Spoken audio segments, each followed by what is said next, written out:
Hola a todos, soy David López de digitalredforyou.com. Bienvenidos a un nuevo capítulo del podcast sobre fotografía hablando en RAW. Estamos ya por el capítulo número 23 y quiero empezar este capítulo de podcast pidiéndoos en cierto modo disculpas. Disculpas porque hace casi un mes o hace un poquito más de un mes que no hacemos un capítulo de podcast, desde el capítulo de podcast número 22.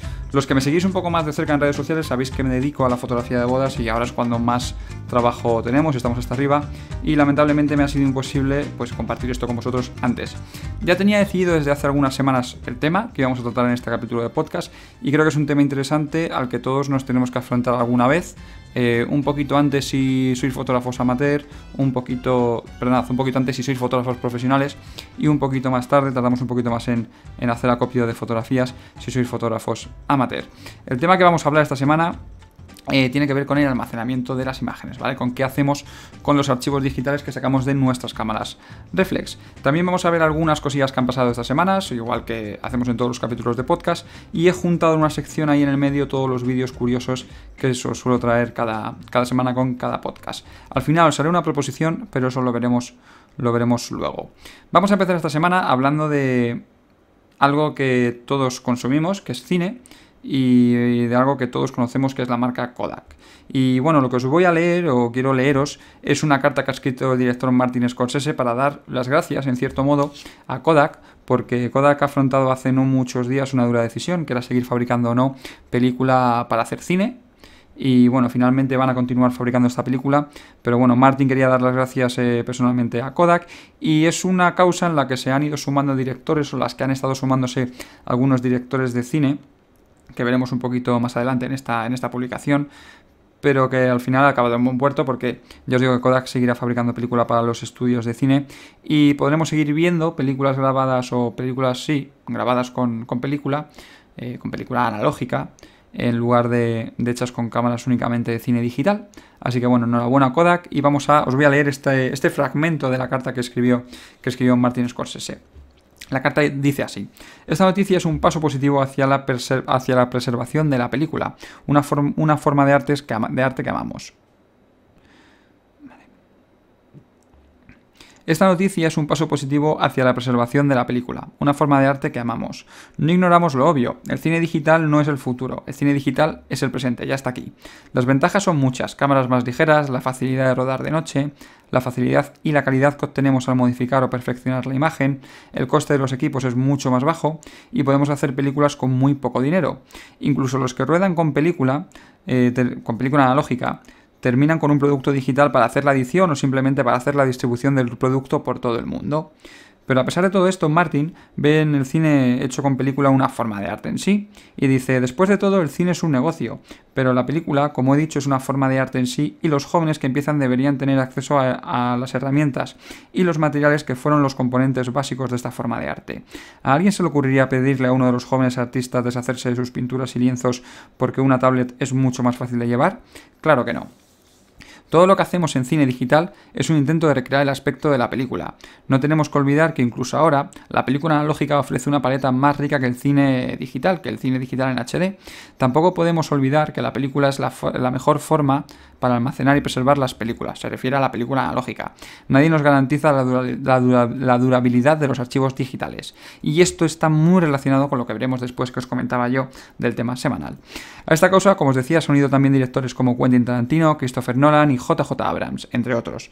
Estos defendieron un acuerdo por parte de los grandes estudios para comprar una cantidad X de película al año a Kodak, y que así en los próximos años, aunque esta película de comprarse no fuese utilizada, poder mantener viva pues la planta de Kodak donde se fabrica toda esta película, y así una forma de hacer cine que es posible que en cuanto Kodak deje de fabricar la película ya pasa la historia, que ya no se vuelva a hacer nunca más, que nunca más se vuelva a hacer cine en película analógica.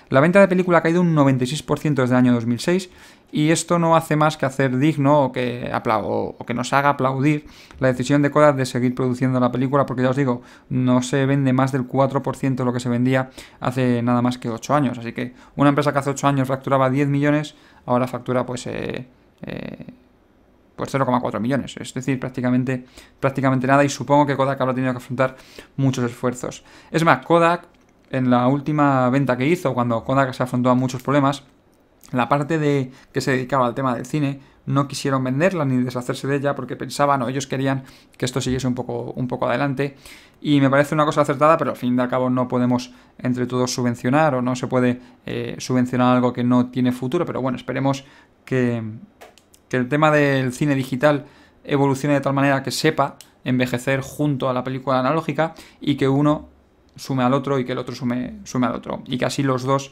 tengan futuro, porque creo que tanto la película en fotografía como en cine puede seguir adelante todavía muchos años más. Vamos a dar un cambio un poco radical y vamos a hablar de algo que hace unas semanas os comentamos, que era la prohibición que hicieron los parques naturales de Estados Unidos en cuanto a los drones. Pues se ve que a alguien no le importó mucho esta prohibición y hace unos días estrelló su dron contra no diría atracción, sino diría contra la zona del Gran Prismatic que hay en el Parque Nacional de Yellowstone. El director del parque nos informa que su preocupación es la de la conservación del parque, y que intentarán retirar o rescatar el dron. Lo que no tiene muy claro es en qué situación o lo que conseguirán sacar de ahí, ya que el agua está a una temperatura de 77 grados centígrados, 170 grados Fahrenheit. ¿Tendremos un vídeo de cómo se estrella el dron y de los flujos de agua bajo la superficie? Pues no lo sé, la verdad. Pero tendremos que esperar para ver si finalmente, como dicen, consigue rescatar el dron. Si este no ha hecho ningún daño a... Sí, es que no sé si decir atracciones, pero vamos, yo he estado en el Parque Nacional de Yellowstone y la verdad es que es realmente increíble. Además, en donde hace referencia, donde se ha estrellado este dron, os dejo una foto ahí en el blog, también en la entrada del capítulo de podcast número 23, porque es una zona realmente bonita y realmente increíble. Sobre todo si la vemos desde la parte de arriba. Entiendo que la curiosidad que tenía este piloto o este usuario por querer sacar un vídeo o poder fotografiar esa zona desde el cielo, porque la verdad es que si desde el suelo es bonita, desde el aire la verdad es que es una zona preciosa. Vamos a hablar ahora de un fotógrafo, de Dani Sánchez, y de los paisajes que hace con piedra. Sí, habéis oído bien, paisajes que hace con piedra. Y vamos a hablar un poco de joyas, ¿vale? Porque en el mundo de la joyería siempre se busca un poco la perfección dentro de las gemas y demás. Si una de estas gemas tiene una imperfección, tiene dentro algo o no es completamente perfecta, pierde mucho de su valor, o pierde su valor casi completamente. Pues ahí es de donde saca oro el fotógrafo Dani Sánchez. Dani crea sus paisajes con aspectos casi extraterrestres en ese tipo de fotografía, con la microfotografía. Y nos dice que este tipo de fotografía, la microfotografía, representa muchos retos. Uno de ellos es en cuanto a la profundidad de campo, ya que para obtener las fotografías que yo os digo que son realmente increíbles y que os voy a dejar compartidas en el blog de digitalrefolio.com, pues para obtener estas fotografías Dani necesita necesita que no exista la profundidad de campo, y para conseguirlo Dani utiliza un carro motorizado que puede llegar a hacer unas 150 fotografías con una variación de 0,025 milímetros entre cada una de ellas. Sin embargo, la media de fotografías que tiene que tomar Dani para conseguir estas fotos es de 80 fotografías por piedra o por gema, lo que son unos 2 milímetros aproximadamente. Es decir, que vosotros imaginaos que tenemos que hacer fotos de algo que está dentro de una gema, de una piedra, es algo realmente muy pequeño. Esto lo hacemos con microfotografía, pero que tiene una profundidad de campo muy pequeñita. Es decir, que enseguida tenemos algo que está a foco y enseguida se nos va de foco el sujeto, el objeto y demás. Entonces, para conseguir que todo esté a foco y tener claro, esto hace falta una luz un poco decente para hacerlo, pues podéis pensar que podemos cerrar el diafragma, pero tendríamos que cerrarlo tanto que no tendríamos mucha más profundidad de campo y que además perderíamos muchísima luz. Así que lo que hace Dani es utilizar un carro motorizado, por lo que he estado mirando, porque ya os digo, yo no tenía mucho, no he hecho nunca microfotografía y no tengo tampoco mucho conocimiento de ella, pero al ver esta entrada y ver este fotógrafo, pues he estado indagando un poco. Y parece que es muy común que utilizan un carro motorizado al cual lo programan, o al cual se va moviendo por escalas, y lo que van haciendo es hacer una fotografía pues un poquito más adelante, un poquito más adelante, un poquito más adelante, y así lo que consiguen es fotografiar muchas veces el sujeto en diferentes profundidades de campo, y al final lo que hacen es utilizar un software para unirlo todo. Dani también nos dice que ilumina las gemas con 3 puntos de luz continua con tubos de fibra óptica duales, lo que finalmente da una luz de 6 puntos. Y finalmente esas 80 fotografías que sale de media, nos dice, lo monta con un software especializado llamado Helicon Focus para solucionar el tema de la profundidad de campo, como os decía, es decir, para que una todas las fotos y que consigamos una fotografía con una profundidad de campo completa. Pero también nos dice que hay muchas otras buenas opciones en cuanto al tema de software, así que si queréis cotillear un poco y buscar, no nos dicen cuáles, pero ya os digo, Helicon Focus es la herramienta concreta que utiliza Dani Sánchez. Una vez terminado todo el proceso de trabajar la fotografía para el tema de la profundidad de campo, Dani pasa la fotografía a Photoshop o Lightroom, donde luego las edita, y como veis esto supone un auténtico trabajo, es un currazo hacer una de estas fotos, ya no solo por todas las fotografías que hay que hacer, por buscar las gemas, que también nos dice que suele asistir a diferentes exposiciones o shows o salones en los cuales consigue encontrar este tipo de piedras que ya os digo que normalmente un joyero la suele rechazar porque no quiere una gema en la cual dentro haya pues un resto de algún otro material, etcétera. Pero recomiendo sobre todo, ya os digo, ver las imágenes, que os las dejo ahí en el blog, porque son realmente increíbles como dentro de una piedra puede haber otra piedra y además con esas formas, porque parecen formas que no puede hacer la naturaleza y ya os digo, son formas realmente increíbles. Tiene un aspecto muy extraterrestre, muy del espacio estas fotografías. Y sin dejar el espacio, y con esto uno viene el tema, nos vamos a pasar a hablar de algo de lo cual se han cumplido 45 años hace no mucho, hace unas semanas. Y es que en el mes de julio, el día 20 de julio en concreto, hace 45 años que el Apolo 11 aterrizó en la Luna y que el primer humano puso su pie sobre la superficie de nuestro satélite natural de la Luna. Vamos a hablar en concreto de las dos cámaras que fueron junto a estos astronautas al espacio, porque todos habéis visto fotografías, pero simplemente ver las fotografías para el público general, para alguien que le gusta el espacio, que le gusta la tecnología, que le gusta la ciencia, le puede parecer muy interesante ver esas fotos, pero para los que nos gusta mucho la fotografía también nos parece muy interesante ver detrás de esa foto, ver qué hay o con qué está hecho esa fotografía. Pues con esta expedición, con la expedición del Apolo 11, fueron en el módulo lunar dos cámaras Hasselblad 500EL que subieron como os digo, subieron en el módulo lunar. De las dos cámaras, una de ellas estaba preparada o estaba pensada para hacer fotografías desde dentro del módulo lunar, es decir, que una de ellas no salió a la superficie de la Luna y otra sí que estaba preparada para ello. La cámara que estaba preparada para hacer fotos desde dentro del módulo lunar, o sea, fotos que harían a través de la ventana o fotos de los astronautas dentro de la nave, carecía de una placa Rousseau, que estas placas son las típicas fotografías que veis del espacio que tienen como muchas cruces en toda la fotografía. Pues estas cruces las da una placa que se llama la placa Rousseau. Pues esta cámara que estaba dentro del módulo lunar carecía de esta placa, es decir, no tenía montada este tipo de placa y estaba pintada completamente en negro. Tenía también unos cierres especiales para el chasis de la película y tenía montado un lente de 80 mm planar f2.8, óptica, por qué no decirlo, cojonuda de Cal 6, y la verdad es que son unas cámaras cojonudas. Aparte de esas particularidades, ambas cámaras tenían una preparación por parte de la NASA bastante elaborada. Las cámaras estaban muy automatizadas, por lo que los astronautas solo tenían que ajustar la distancia de enfoque, o los pies, tenían que decir, oye, pues que dispare tantos metros o tantos metros, la apertura y la velocidad de obturación. Una vez se disparaba, el marco se expulsaba, la película se enrollaba y el obturador se ponía en posición para hacer otra fotografía. Así que fijaros como muchas cosas de las que nos rodean son consecuencias, son cosas que vinieron con la era espacial y en cierto modo podríamos decir que las cámaras también, o evoluciones que luego con los años las cámaras terminarían teniendo, también vienen en cierto modo dadas por la era espacial. La cámara que salió del módulo lunar, la que sí que pisó la Luna, tenía un acabado anodizado, lo cual la protegía del sobrecalentamiento e incluía un plato Rousseau. Como os decía que la otra no lo tenía, esta sí que lo tenía, y por eso podéis ver muchas imágenes de la Luna que tienen esos cuadraditos. En el blog os voy a dejar también algunas fotografías tomadas con estas cámaras. Aparte del cuadro Rousseau también incluía, también montaba un lente planar de 70 mm f2.8, otra óptica bastante cojonuda. Y como podéis ver, pues estas ópticas, para que os hagáis una idea, al equipararlas a 35 mm tenemos que dividirlas, por así decirlo, por la mitad.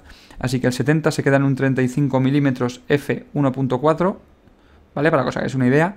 Y la otra cámara que estaba dentro del módulo lunar se convertiría en un 40 mm f1.4. Como podéis pensar, parece bastante lógico que la cámara que se va a llevar en mano, que va a salir fuera, que tenga un poquito más de angular para poder retratar un poco más, pues hacer un poco más de fotografía de paisaje, y la cámara que se va a quedar dentro del módulo lunar que tenga un poquito más de tele, ¿no? Una distancia un poquito más larga, pues para cerrar un poquito más el plano y no sacar tanto módulo lunar, por así decirlo. Aparte de estas modificaciones, tuvieron también que cambiar la lubricación de las partes mecánicas de las cámaras, ya que había el peligro de que la grasa que llevaban los mecanismos pudiera hervir en la atmósfera y crear condensaciones en las lentes y estropear así las cámaras. Los chasis estaban pintados para que coincidieran con sus cuerpos respectivamente y no equivocasen un chasis de una cámara con el de la otra, y los astronautas tenían 3 chasis disponibles, 2 con película color montada y otro con película blanco y negro. No podemos ver qué película fue usada en estas expediciones, pero sabemos que es la misma película que se usó en el Apolo número 8. Os dejo algunas fotos, como os digo, en el blog para que las veáis, porque son realmente increíbles. Además, a mí me gustan mucho las fotografías cuando tienen este efecto de la placa Rousseau.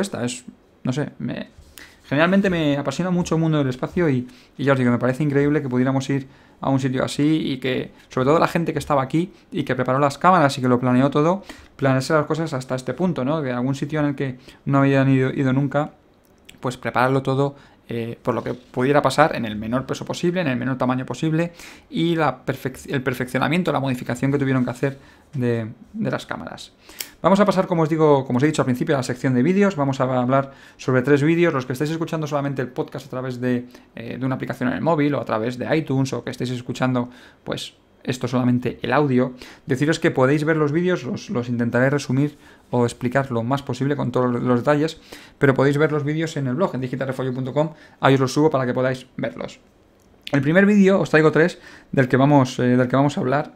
Es un corto creo que es de un sueco, que es de David F. Snadberg, y que tal vez Martin Scorsese se refería un poco a esto en cuanto hablaba de que el mundo del cine digital pues permitía abaratar mucho las producciones y poder hacer así pues mucho más cine. Y es que realmente este corto es un corto que viéndolo no parece un corto del presupuesto que puede tener. En el corto podemos ver a una chica corriendo por un pasillo y cómo una puerta se va cerrando al fondo, pero lo que realmente me parece curioso de este corto, y por eso os lo traigo, es cómo ha sido rodado el corto, ya que aparte de la cámara, han utilizado una cámara Blackmagic, que es una cámara bastante cara, podríamos decir. Es una cámara con resolución 4K, si no recuerdo mal, y bueno, tiene un precio bastante alto.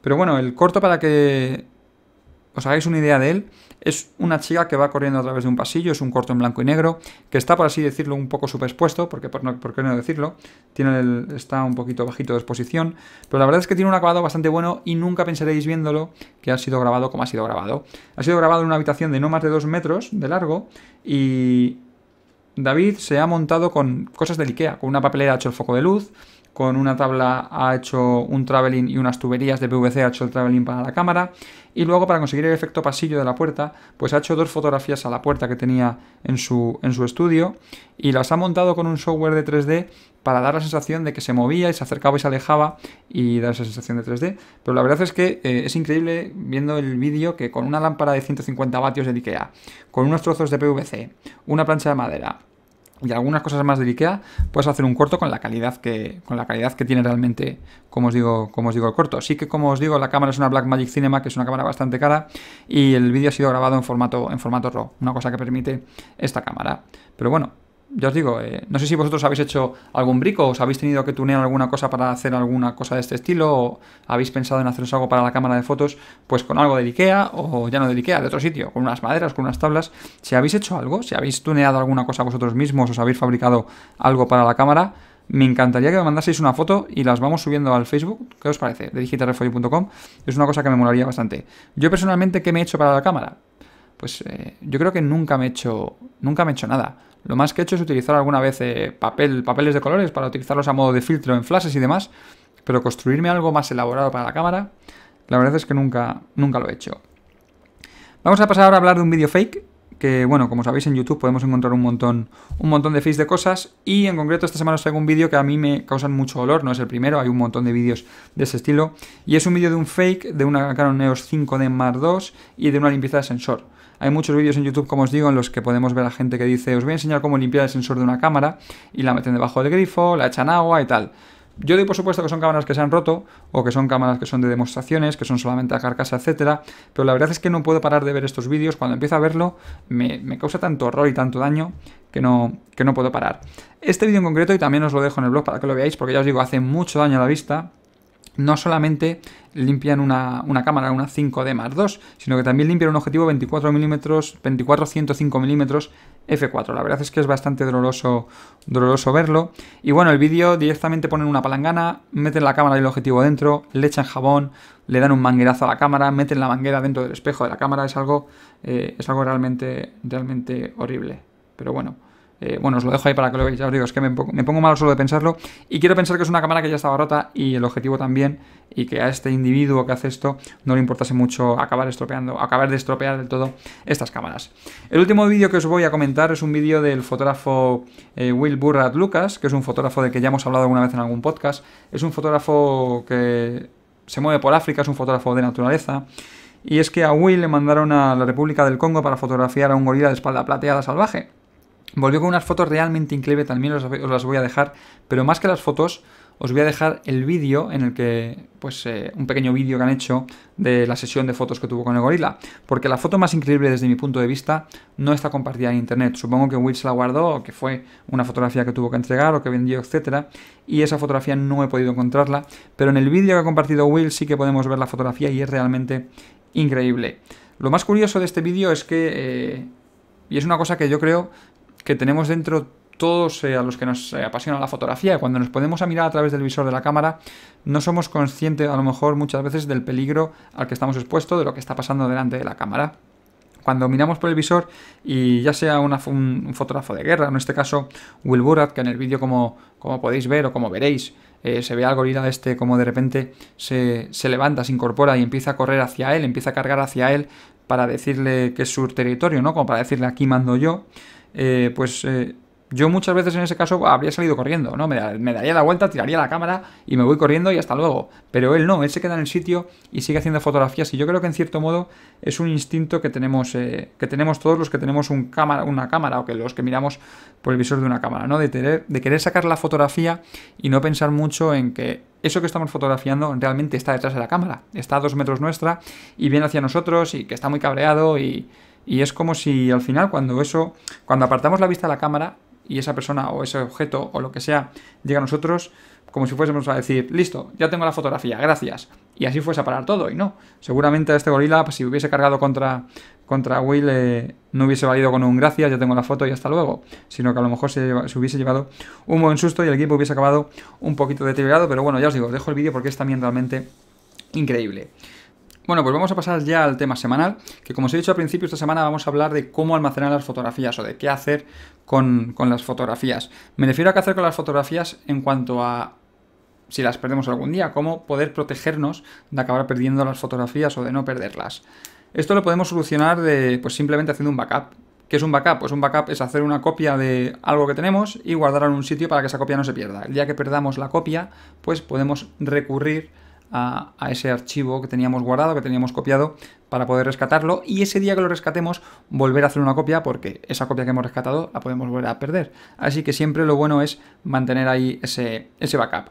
Y esto es, podríamos decir, bastante peligroso, es bastante delicado, sobre todo cuando somos fotógrafos profesionales. Cuando eres fotógrafo amateur también, pero bueno, no te puede ser o no te vas a acabar enfrentando a problemas mayores que los que te ocasionen perder esa fotografía. Cuando eres profesional te puedes enfrentar a denuncias, etcétera, etcétera, porque has perdido un trabajo que no se puede repetir. Ninguna foto se puede repetir, pero cuando eres amateur no tienes que pelearte con nadie, no tienes que litigar con nadie, y cuando eres profesional sí que lo tienes que hacer. Y bueno, es algo que ya os digo que es muy delicado y en cierto modo es algo a lo que hacía referencia al principio del podcast en la carta de Martin Scorsese, que decía que la mejor forma de almacenar una película era en una película. Pues la mejor forma de almacenar una foto siempre ha sido una foto. Antiguamente cuando hacíamos fotografía en carrete analógico, pues siempre teníamos el negativo, teníamos el positivo y es algo que teníamos ahí guardado. Es algo que no podíamos borrar, que no podíamos formatear. Teníamos una película y punto. La podías perder, se te podía quemar, podían pasar mil cosas, se podía arañar, pero es raro que desapareciese porque sí. Siempre hacía falta que alguien la cagase. Si nadie la cagaba, no había problema. Hoy en día no, hoy en día es todo informático, es todo digital. Hoy en día dependemos de unos y ceros.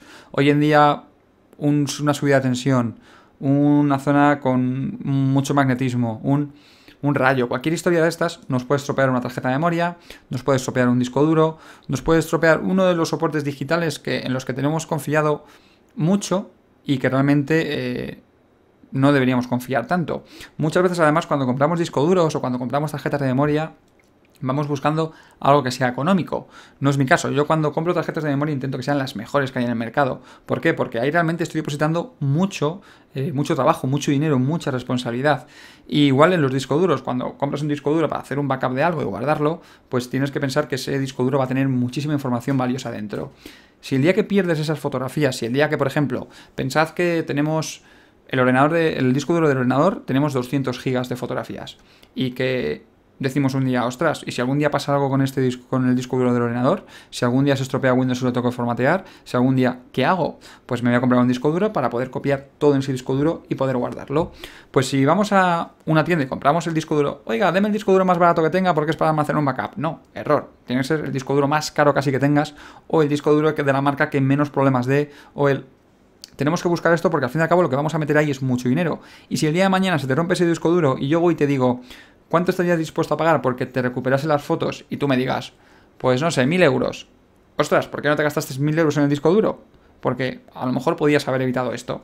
Pero que ya os digo que al final son unos y ceros, son datos, son soportes magnéticos y nadie nos asegura esto.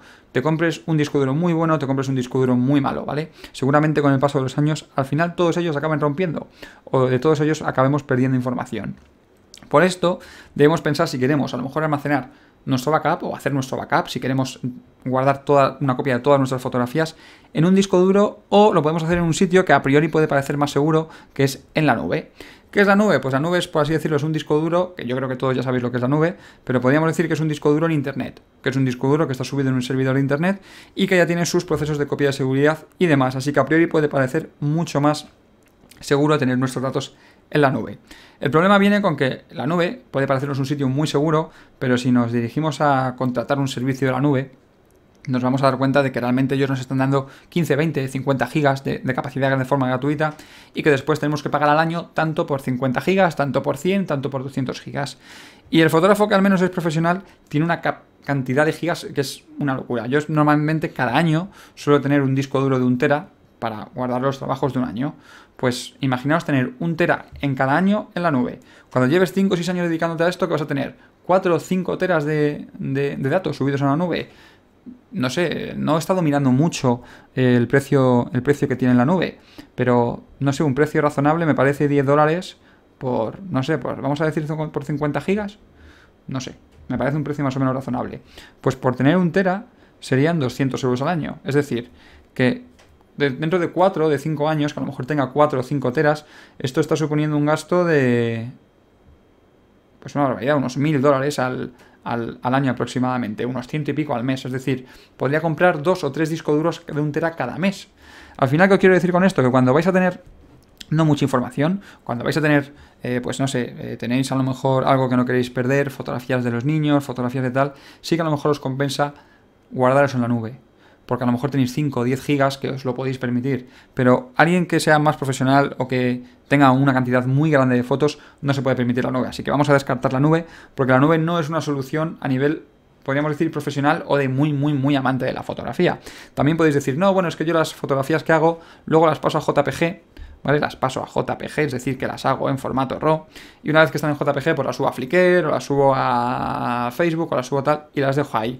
Entonces las fotografías ya no son tuyas, son de Flickr, son de Facebook, son de el que sea. Si algún día, que hay empresas que creemos que no, esta empresa desaparece, ¿qué va a pasar con tus fotografías? Las vas a perder si algún día te olvidas del nombre de usuario y contraseña, si algún día tu cuenta desaparece, si algún día un error en algún servidor genera que todas las fotografías se pierdan, porque ellos no se van a hacer responsables de esas fotografías. Es decir, vas a dejar en manos de alguien que no conoces o en un servidor de una empresa que está en una ciudad que ni siquiera sabes que existe todos esos recuerdos, pues tampoco me parece correcto. Así que desde mi punto de vista, creo que la mejor manera es hacer los backups en discos duros. Ahora bien, una vez que tenemos ya decidido que es donde queremos hacer nuestros backups, yo en mi caso es en discos duros, ¿cómo hago los backups? Pues simplemente es, ya os digo, es sobre todo copiar y pegar, copiar y pegar.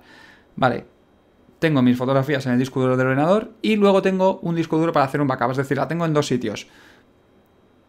A ver, a nivel, podríamos decir amateur, creo que es más que suficiente tener las fotografías copiadas en 2 sitios, es decir, tener las fotografías en tu ordenador y luego tener las fotografías en tu disco duro de backups. Es posible que a lo mejor cuando pase algún tiempo, cuando pase un año y tal, no quieras tener todas las fotografías, o es posible que a lo mejor no tengas que hacer backup de todas las fotografías. Me explico. Por ejemplo, haces una sesión de fotografías de tu niño y llegas al ordenador, las editas en Lightroom, exportas los JPG, subes algunos a Facebook y después, cuando pasan un par de días, dices, bueno, voy a hacer una copia de seguridad de esto. Pues no tienes por qué guardar todas las fotografías que hayas hecho. O sea, a lo mejor has hecho 200 fotos y luego te das cuenta que en Lightroom has editado 60, que son las 60 que te han gustado. No tienes por qué guardar todas. Yo te recomendaría guardar todas. Yo te diría, no, guarda las 200 fotografías que has hecho, porque el día de mañana, a lo mejor el descarte de hoy es un fotón el día de mañana. puede ser que no sea un fotón, pero puede ser que te interese, que quieras esa fotografía por algo en concreto, porque te dé pena o porque a lo mejor tenía un elemento que ese día querías ver o que en un futuro querías ver. Así que yo lo guardaría toda, pero si no quieres juntarte con muchos discos duros, y si haces esto de guardar todas, al final cada 2 años, cada 3 años vas a tener que comprarte otro disco duro para hacer backups. Si no quieres juntarte con mucho, pues lo que puedes hacer es, por ejemplo, en herramientas como Lightroom, las fotografías que no hayas editado, las fotografías que no hayas calificado, las seleccionas y las borras del disco duro. Me dices, ostras, pero yo no quiero borrar fotografías. Bueno, pero te has quedado ya con las buenas. Es decir, no te estoy diciendo que borres todas, estoy diciendo que borres las fotografías que has descartado en un principio. Échales otro vistazo. Revisa bien qué son las que quieras descartar. Revisa que en un futuro no quieres esa fotografía por nada. Es decir, quédate con fotografías que estén bien tomadas, pero que a lo mejor ese día no te gustan mucho. Pero descarta fotografías que estén desenfocadas, que haya una persona en medio, que fotografías que no vas a querer, pues esas fotografías las puedes borrar y así podrás aligerar mucho el backup y podrás alargar un poco la vida de cada disco duro. Es decir, podrás hacer un backup en un disco duro y tener ese disco duro pues disponible o capacidad en ese disco duro para meter fotos durante a lo mejor, pues no sé, 4, 5, 6 años. Cuando eres profesional, pues ya os digo, yo tengo por ejemplo un disco duro cada año. ¿Y qué es lo ideal? Pues no me vale tener una copia de las fotografías en el disco duro normal, donde las tengo, donde trabajo con él, porque yo no trabajo con las fotos en el disco duro del ordenador. Yo trabajo con las fotos en discos duros externos y luego tengo los backups en otros discos duros externos. Entonces, en esta situación en la que es cosa de trabajo, en la que alguien te puede denunciar porque pierdes un trabajo, porque se estropea algo, tened en cuenta que el disco duro que tengo enchufado al ordenador, aunque es un disco duro externo, si se estropea ese disco duro porque tiene mucho venido de trabajo todos los días, pues pierdo la foto. Así que tengo que hacer otro backup. Pero muchas veces yo creo que cuando eres profesional no te vale con un backup. Yo creo que en cuanto... Son fotografías que cuestan dinero en el sentido de que todas cuestan dinero, pero en el sentido de que son fotografías que si perdemos nos va a costar mucho dinero, que son fotografías que hemos cobrado por hacer. Creo que lo ideal es tener 2 backups, ¿vale? Es decir, la fotografía con la que trabajas y 2 más. Puedes prescindir de la fotografía con la que trabajas, es decir, una vez que hayas editado las fotos, que las hayas entregado al cliente y demás, pues seguramente ya puedes borrar esa fotografía con la que trabajas, pero te vas a quedar con 2 archivos, con un archivo duplicado. Si se estropea un disco duro por lo que sea, sigues teniendo 2 archivos en el otro disco duro. Es más difícil que se estropeen los 2. ¿Puede pasar? Sí, puede pasar. Pero tened en cuenta ahí ya que jugamos con leyes de cada zona, de cada país, de cada unión de países, etcétera. Por ejemplo, nosotros en España, por ley, tenemos que mantener los originales durante 5 años. Durante 5 años somos responsables, yo soy responsable de todos los trabajos que hago, de mantener una copia de ellos, así como de facturas, etcétera. Pues si durante estos 5 años se estropea un disco duro, algo que es bastante posible, bueno, pues siempre me va a quedar la otra copia de seguridad. Que se estropeen los 2 discos duros en 2 años ya es un poco más raro, ¿no? Sobre todo teniendo un poco de cuidado, no guardándolos en sitio raro y de vez en cuando dándoles un meneo a los discos duros. Llamadme maniático, llamadme raro, ¿no? Pero es un poco como los coches. Yo creo que una de estas cosas cuando no se usa, sobre todo un disco duro que tiene movimiento, cuando es una memoria flash no tanto, pero cuando es un disco duro creo que es más delicado en cuanto a dejarlo en un cajón metido y no tocarlo en años. Creo que no le viene mal de vez en cuando dar un buen meneo y mover un poco carpetas de sitio, formatearlo, sin borrar todo, es decir, formatearlo, copiar todo, formatearlo y volver a copiar todo, cosas. Darle un poco de trabajo al disco duro, creo que le puede alargar un poco más la vida. Igual no, pero ya os digo, yo soy un poco maniático en estos aspectos. Así que, como os digo, si sois un poco más profesionales, si cobráis por vuestro trabajo, creo que lo ideal sería tener al menos 2 copias de seguridad, aparte del archivo que trabajáis, y el día que ya no trabajéis en el archivo porque hayáis entregado el trabajo, pues ya podéis descartaros de él. En cuanto a discos duros, porque ya hemos descartado la nube por precio, luego tenéis bien la opción de hacer 2 copias en 2 discos duros, o también luego tenéis la opción que os voy a comentar ahora, que es la opción de utilizar un NAS. ¿Qué es un NAS? Pues un NAS es un aparato en el que metemos varios discos duros, podemos meter desde 2 hasta, no sé si son 4 o 8 los que entren, y lo que hace es que va solapando discos duros. Si tú metes... No tengo los datos técnicos, ¿vale? Es posible que ahora meta la pata. Si meto la pata, trolls, gracias por corregirme. Si tú metes, por ejemplo, 4 discos duros de 1 tera, a lo mejor luego la capacidad total del NAS es de 3 gigas, no de 4 gigas. O sea, perdona, de 4 teras. No es de 4 teras, sino de 3 teras.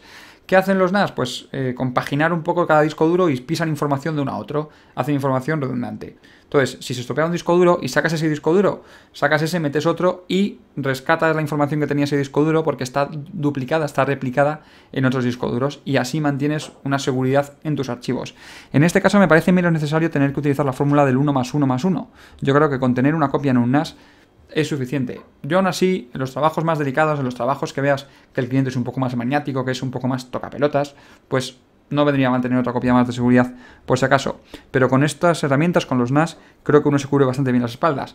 En el caso que pierdas los discos duros, ya sí que estamos perdiendo información. Si se te estropean los discos duros, y es raro porque es algo que tiene que pasar a la vez, aunque bueno, están enchufados al mismo aparato, algo de tensión, algo de tal, quién sabe si podía estropearse.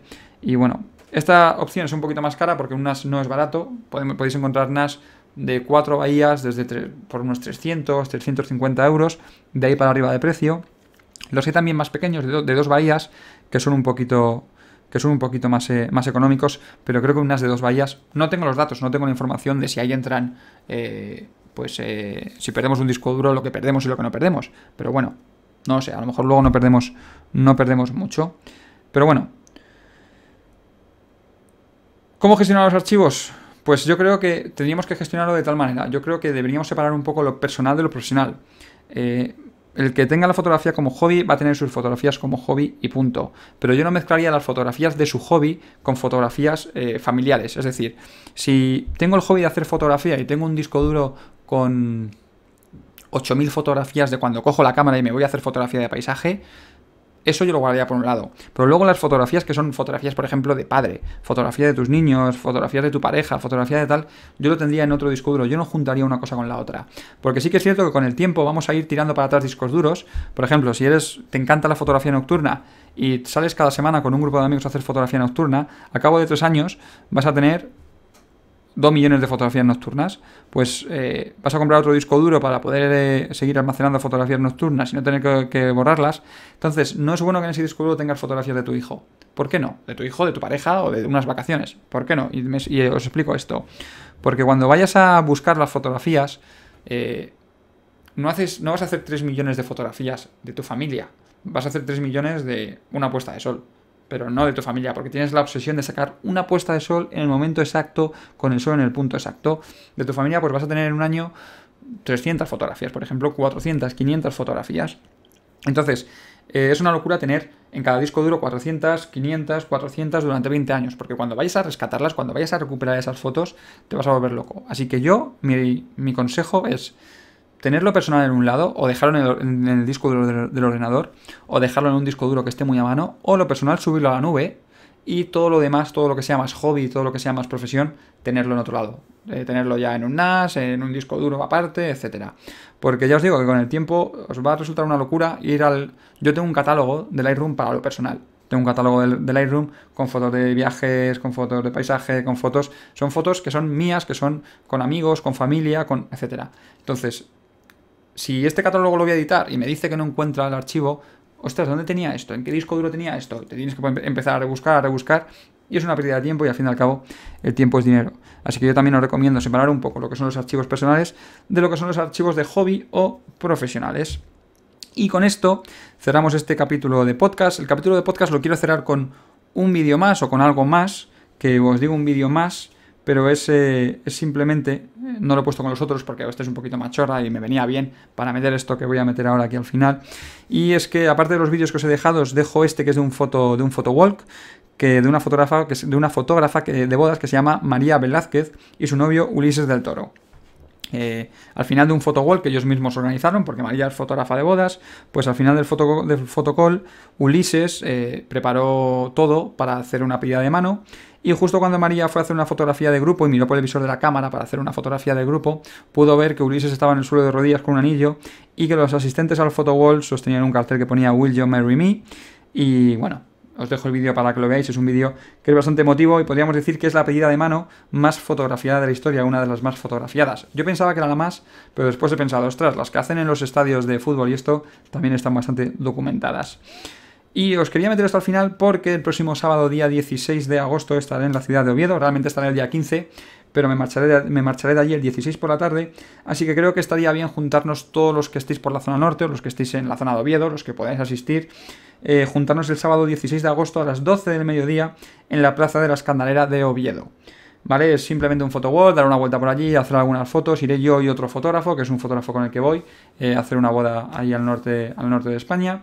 Así que estáis invitados todos los que queráis el próximo sábado 16 de agosto de 2014 en la ciudad de Oviedo, en la Plaza de la Escandalera, a las 12 del mediodía. Es gratis, todos los que queráis asistir podéis ir con vuestras cámaras y nos damos una vuelta por allí y hacemos algunas fotos de la ciudad de Oviedo y así os pongo cara y os conozco un poco a todos. Si vais a asistir a este photowall, deciros por favor que os metáis en el Facebook de digitalrefolio.com y os agreguéis al evento, el evento que ya está creado, o simplemente enviadme un mail a social@digitalrefolio.com o enviadme un mensaje por Facebook o por Twitter o como queráis. Pues gracias a todos por haber escuchado este vídeo, este capítulo de podcast número 23. Deciros que os podéis suscribir aquí abajo en el canal de YouTube si estáis viendo este vídeo a través de YouTube. También podéis coger del blog la dirección del feed RSS para descargar el podcast en vuestros teléfonos Android. También lo podéis descargar o suscribiros al podcast a través de iTunes, así como seguirnos a través del blog de digitalrefolio.com, de Facebook y de Twitter. Soy David López para digitalrefolio.com. Hasta la vista.